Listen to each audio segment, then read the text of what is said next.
Hey guys, we're back at you again. Today we're going to be working on our weed eater here. And as you can see, it's the PAS225 that's upside down. And I wanted to show you guys something. I was having a problem with it cranking up. One day I just couldn't crank it at all.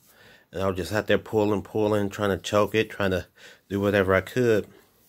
And I went to the store, the lawnmower store, and I said, how much would you charge me to get this weed eater running? And the guy said, well, the diagnostic fee is $90, which is right here. So I said, well, a new weed eater will run you brand new $219. Just the engine head part of the weed eater.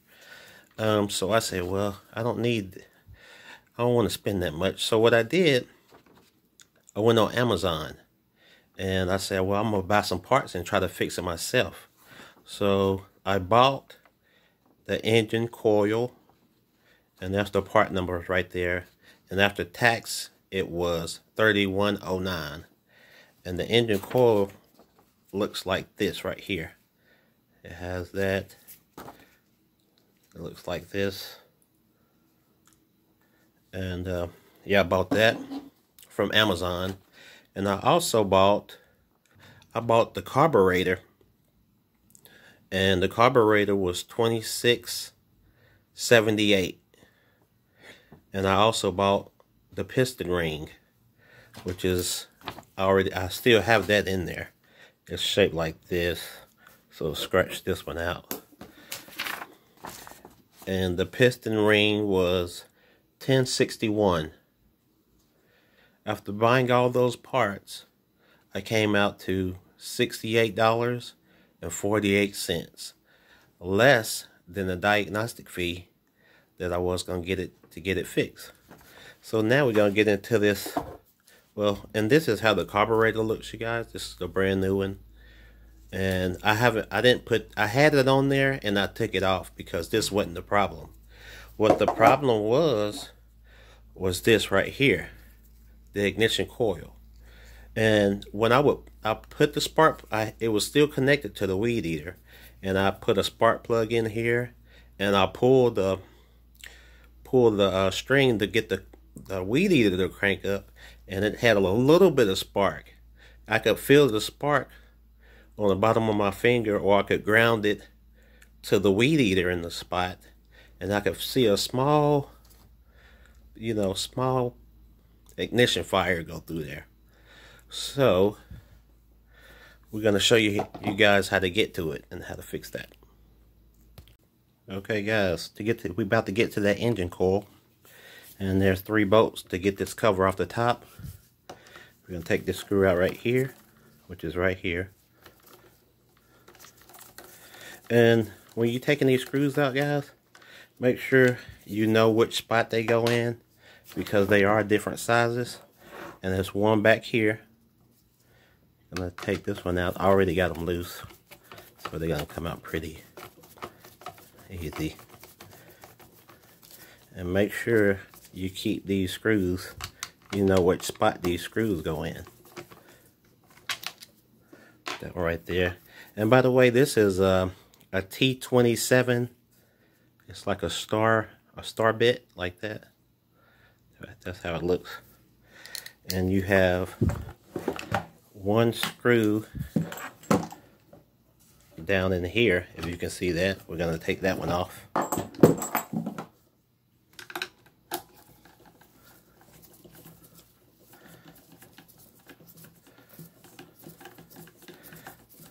Yeah, you gotta just make sure that you know which screw going to where, because they're different sizes, just like I said.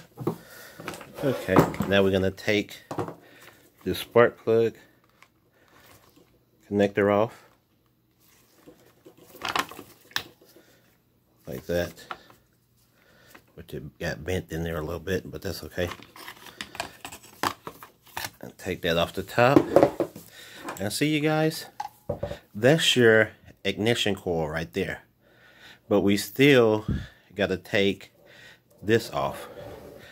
This right here. So what you want to do is take this one screw right here and one screw right there. That's going to let this pole slide out.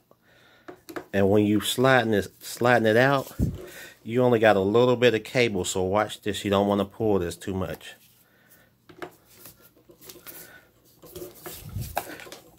And these are very tight.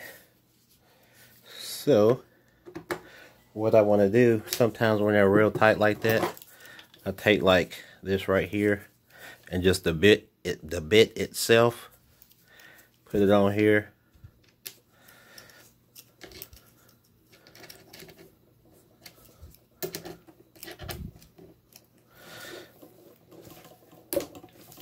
And break it loose. These are very tight.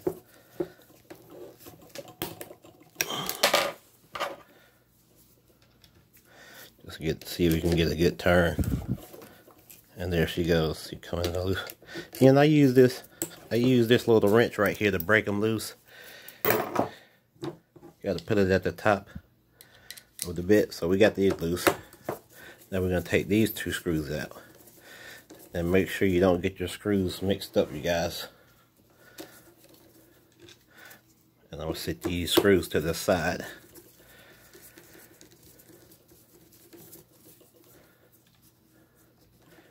Alright, so those two screws are out. And now this right here can slide out, but I'm not gonna slide it out yet. We're gonna keep on working this thing. There's a screw right here, right beside the muffler, and that was pretty tight in there.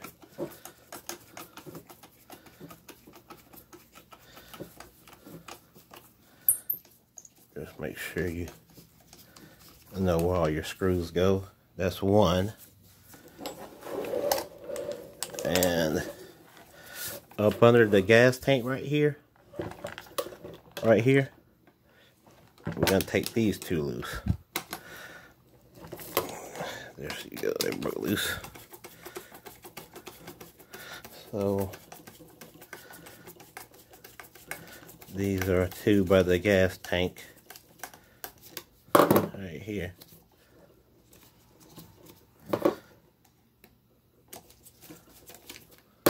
Trying to get this done as fast as I can. I should have brought my electric tool to take these off. I forget, so keep on coming out. Set these to the side.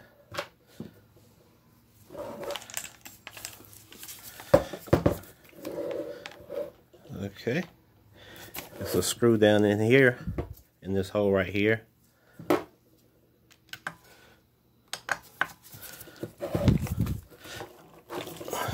Break that one loose.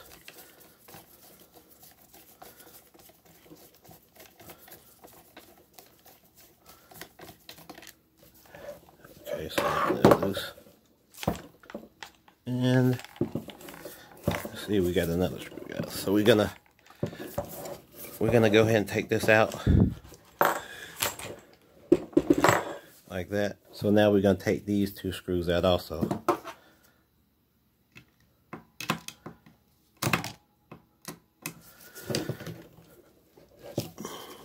Yep.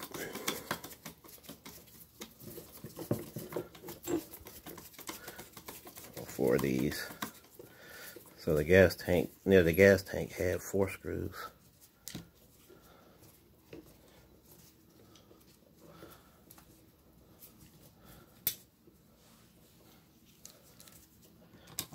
Another one right here. That was pretty tight.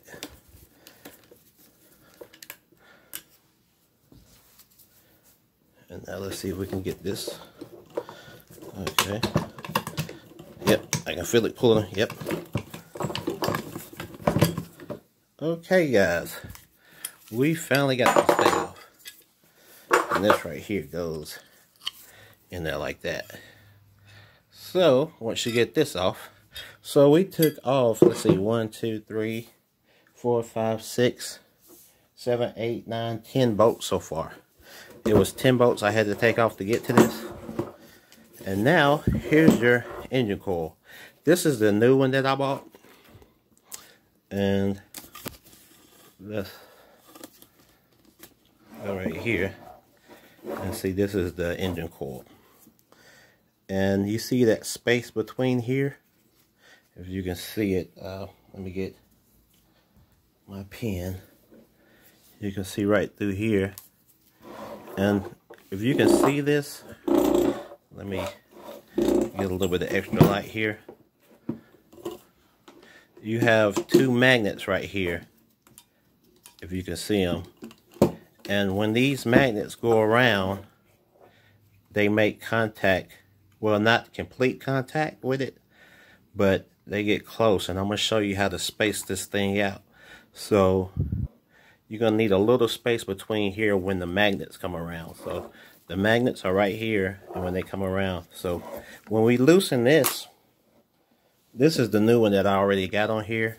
But I'm going to show you how to space it out. You take these loose. Alright. Now this thing is gonna move. If you was putting a new one on here, you would take this whole thing off and then put these two screws back in.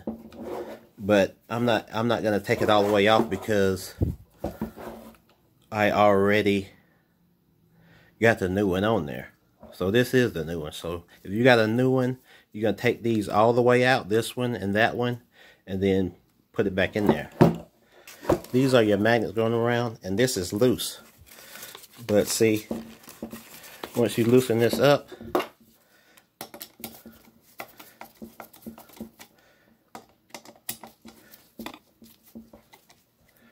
okay, you want to turn it away from the magnet so this can go up. So you see how it can move now because I rotated the magnets. If I did like that, it'll stick back to the magnets. But what you want to do is, well, what I did was took a little piece of printing paper, and this is to gap this hole from these magnets. So I put the piece of paper in here like that, and I turned it to where the magnets were. There's two of them. And I gapped it like that. And once you have this paper in here with your gap in it, you want to go ahead and tighten this back down. So we're going to tighten our screws back down because we got our space in there with the paper. And tighten them back down because they're going to need like a real thin space, about as thin as paper, for this thing to fire back up. And you want to tighten these up pretty tight. As tight as you know, your hand will let you. Oh yeah. So that gave you your space. Then you want to probably kind of like turn it to get this paper out. Just keep on maneuvering a little bit. Don't let none of this paper stay in here though. So we're just going to turn it. Okay. Now, if you can see very closely, you won't be able to see the gap from where I'm at, but I can see the gap. Okay, once you got all that, you want to go ahead and put your weed eater back together, starting with your cover right here. Slide it straight on like that. And we're just going to start putting screws back in. So these two little ones with right here, we're just going to start putting it back together. And don't forget your gap, you guys. You'll see when you get in there, them two magnets that rotate. When before you want to slide your piece of paper in there to give you that gap, so it don't actually touch the magnets. It'll just have a tiny space about the size of a piece of paper or some printing paper. That's what I did. Okay, that's 2. We're going to put these back in the bottom of the gas tank. And this right here came out. Throw that back in there. We're going to tighten these up. Line it up pretty good.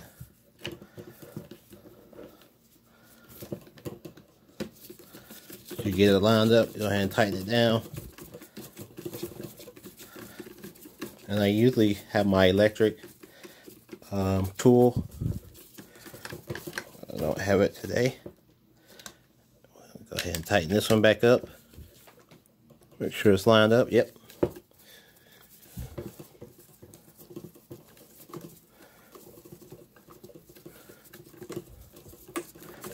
So just keep on tightening it, guys, until you get it tight like that. And tighten this one right here. There's one in here that I didn't take out. It just hung around in there.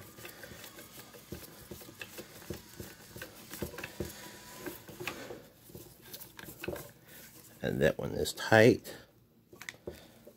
Okay. Now we got a few more. Let's see here. Okay, we got that one. One went right here. Beside the muffler. Yeah, go ahead and tighten this one back in.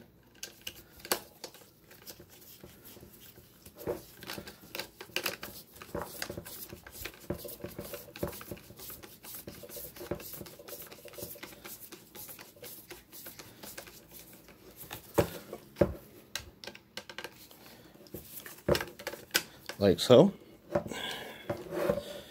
And let's see, where else did we take one from?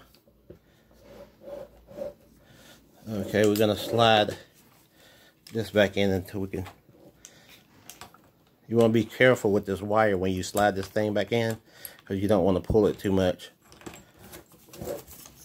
And make sure your wire is going the right way. And slide it straight back in like that. Take your 2 screws, put those back in near the handle, and tighten those up. And you want to make sure everything is pretty snug tight, like that. And these are going back in here.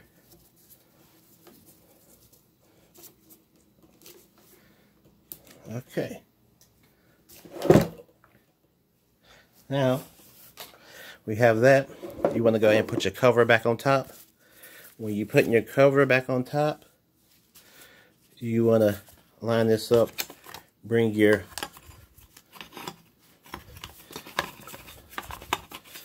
coil through this little hole right here. And slide this back down on here. Make sure you're not pinching any wires or anything. Because sometimes you got to move these wires over right here so it don't pinch nothing.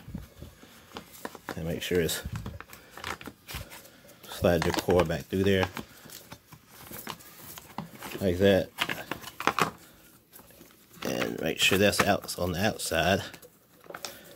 And there you go. So we're gonna start by putting this one right here. It's a different thread than the other 2. That one goes back here. This one has bigger threads, which is this bolt right here. We're going to go ahead and tighten that one up.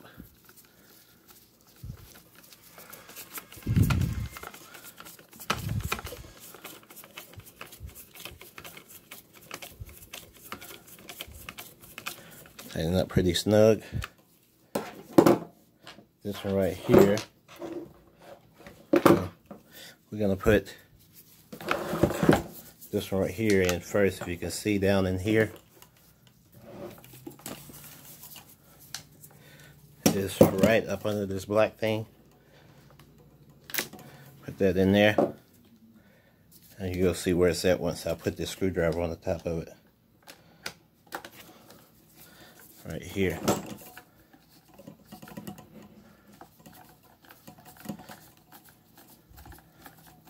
Down there by your cords and all that. Little wires, and make sure you ain't pinching any wires, you guys. Got that one. And we have one more, which is this one.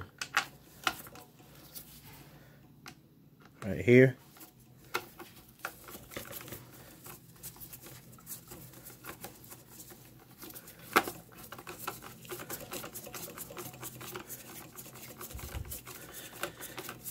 And this reed eater should be ready to start once we get this back on here.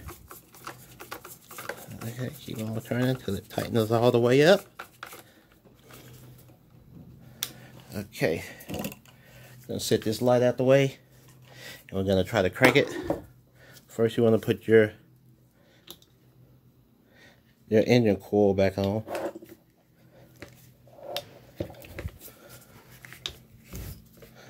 Like so. And here we are, guys. We're about to see if we can get it to crank. So we're going to turn it on. We're going to pull.